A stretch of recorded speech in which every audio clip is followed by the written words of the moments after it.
Hey everyone, Wolf Lord Rho here. Before we begin today, next week we are going to be kicking off our week special focus on the Salamanders chapter. The Sons of Vulcan getting the little bit of spotlight they deserve.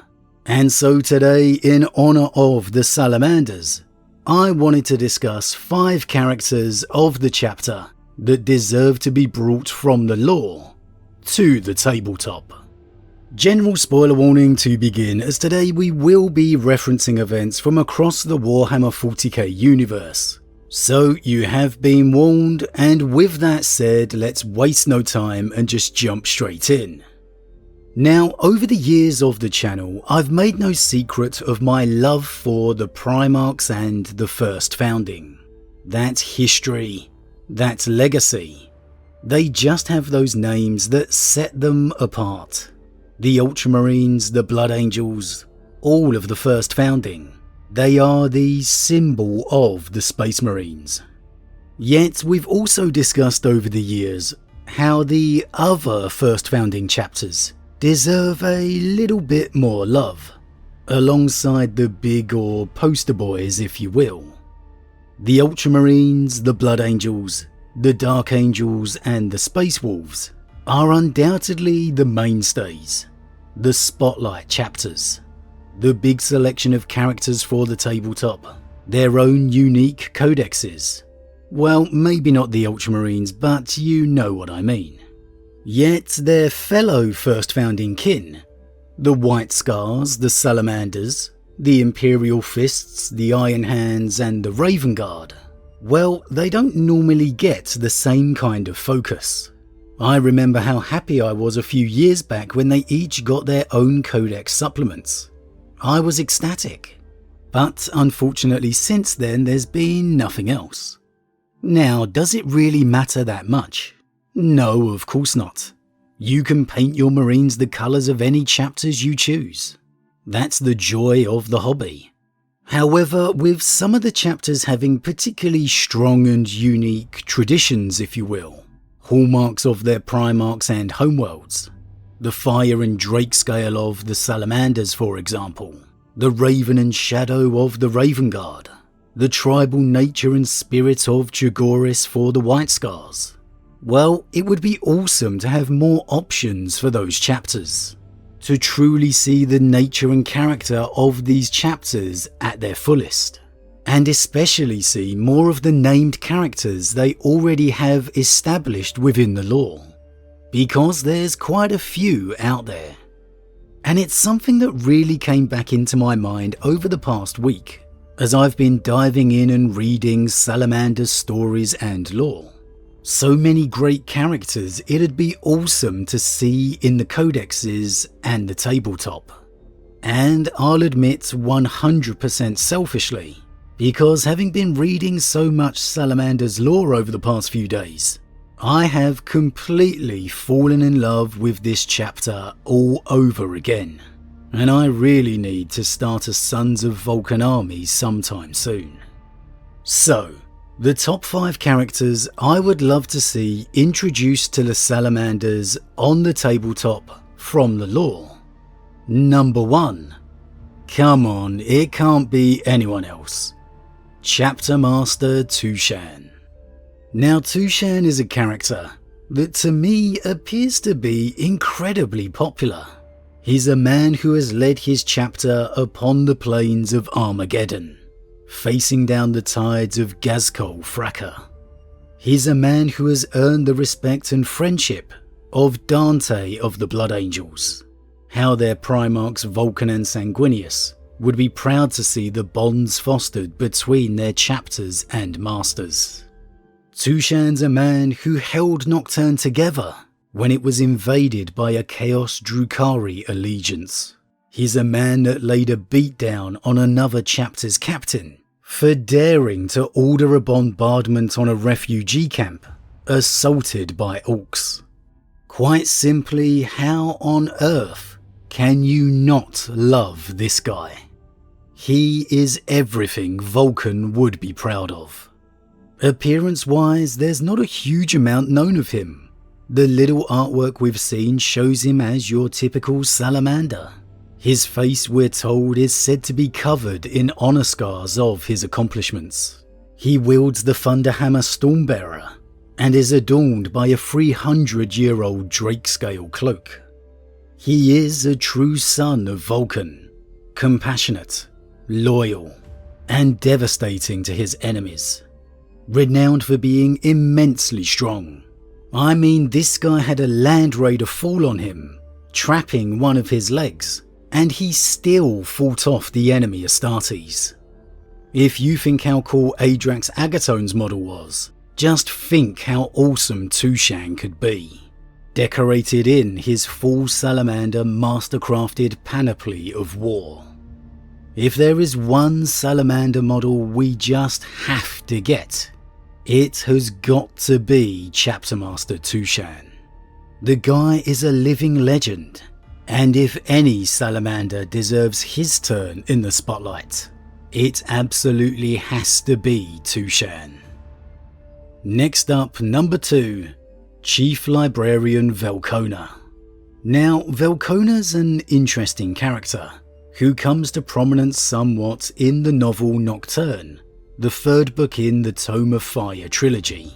First of all, his nature isn't quite as open and compassionate as you may usually expect for a son of Vulcan, and he is extremely stubborn once set on his views. Yet perhaps that's somewhat to do with his position as Chief Librarian. Velkona is unique to me, because he's had to live through the experience of seeing one of his librarians fall to the ruinous powers.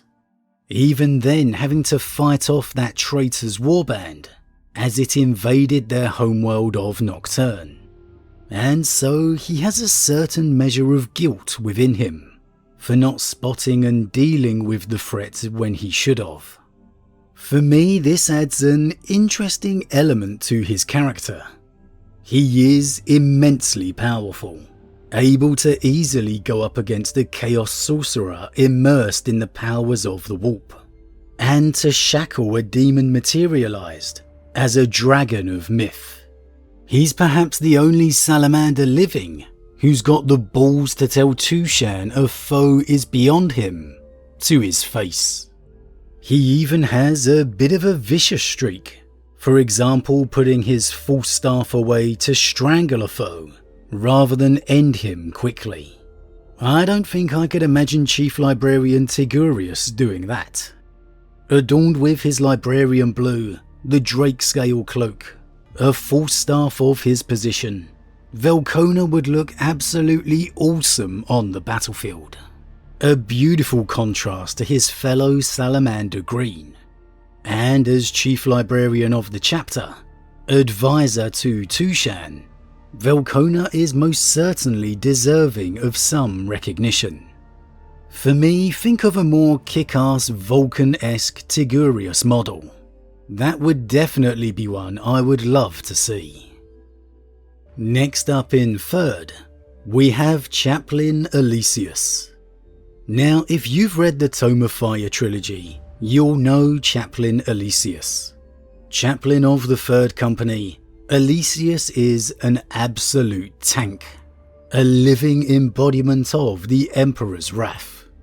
As any other chaplain across the Astartes, Elysius marches into battle, yelling the litanies of hate and the Emperor's faith, forging his chapter within the fires of war.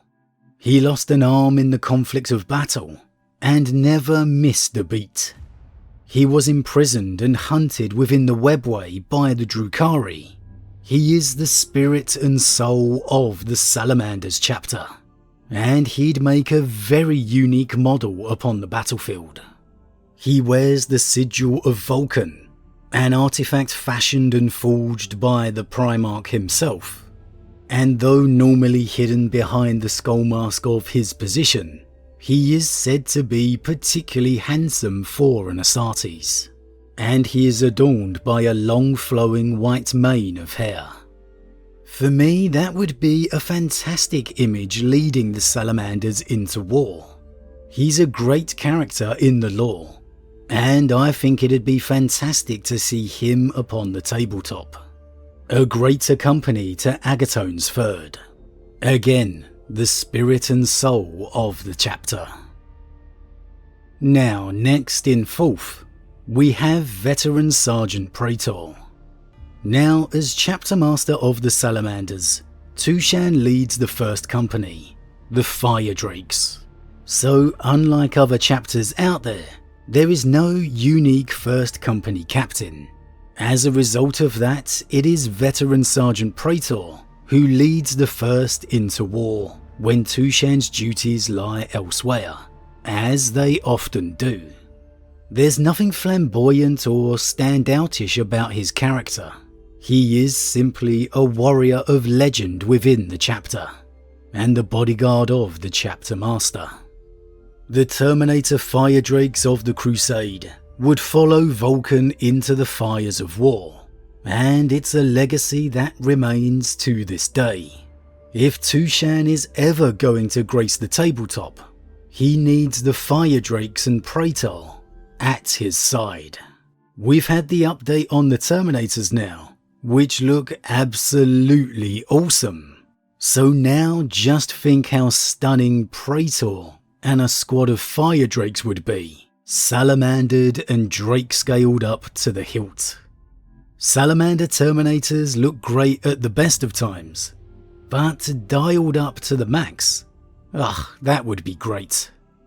Praetor's a character who is fairly prominent throughout the Tome of Fire series. Again, while not a particularly unique nature, he consistently comes across as solid. A stand-up dude who will do anything for his chapter and is deserving of your respect. As the de facto leader of the Fire Drakes, if you want Salamander Terminators, you've got to have Praetor. And finally, number 5, Zartaf. Now, Zartaf isn't actually a salamander at all, but rather a black dragon. During the events of the Tome of Fire series, Zartaf comes into contact with the Salamanders during Chaplain Elysius's time within the Webway, a fellow survivor against the Drukhari. It's actually Zartaf's efforts that keep Elysius alive. And so with Elysius's rescue, Zartaf too is taken back to Nocturne. Surviving so long amidst the hunts of the Drukhari, within the darkness of the Webway, and with his black dragon nature, Zartaf is particularly vicious. However, in passing all the required tests of the Salamanders chapter, and proving himself in the defense of Nocturne, Zartaf eventually joined the Salamanders' third company, until a time he could be reunited with his chapter. I think we've all longed to see the Black Dragons on the tabletop for some time now. With the uniqueness of having a Black Dragon character as part of the Salamanders, I don't know, it just kind of takes me back to the glory days of fantasy. Yes, that's right, I said fantasy. When I used to open up my Bretonnian army book to about a dozen unique and colourful special characters. No, 40k's never been quite that way, but just imagine the kind of unique flavour a black dragon as part of the Salamanders would bring. The black armour and bone blades to boot. A truly unique and identifiable character in his own right. So for that reason, and simply being an awesome black dragon character, for me, I would love to see Zartaf included as a Salamander's special character. But those are the 5 for me, the 5 Salamander special characters I would love to see introduced from the lore to the tabletop.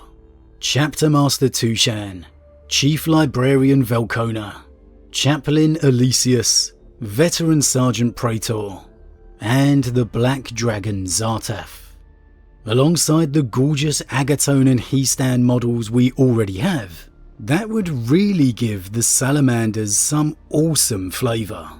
And I'm sure it won't be long until we get a Primaris glow up for Heastan as well. It may be dreams, It may be unlikely, but hey, with Primarchs returning now, with Vulcan a very real possibility, couldn't the Salamanders get some love if their Primarch does indeed one day return? Wouldn't you expect Tushan and his Fire Drakes to have a big role to play in that story, for example? With that in mind, maybe it's not quite so impossible after all. But as always everyone, what do you think? If you could choose any Salamanders special character from the lore to introduce to the tabletop, which one would it be? Do you agree with the 5 I have chosen? Or do you have some other favoured characters in mind? Do you feel the number one choice absolutely has to be Tushan? Or is there another one you would prefer to select first? As always, leave your thoughts in the comments below. Huge thank you to all my subscribers, your support truly means a lot to me, it really does. If you're new, please consider subscribing to help the channel grow. And if you enjoyed this particular vid, then why not drop a like on it too. I hope you're looking forward to Salamanders week next week. And with that said, I am off, and I'll see you all again real soon.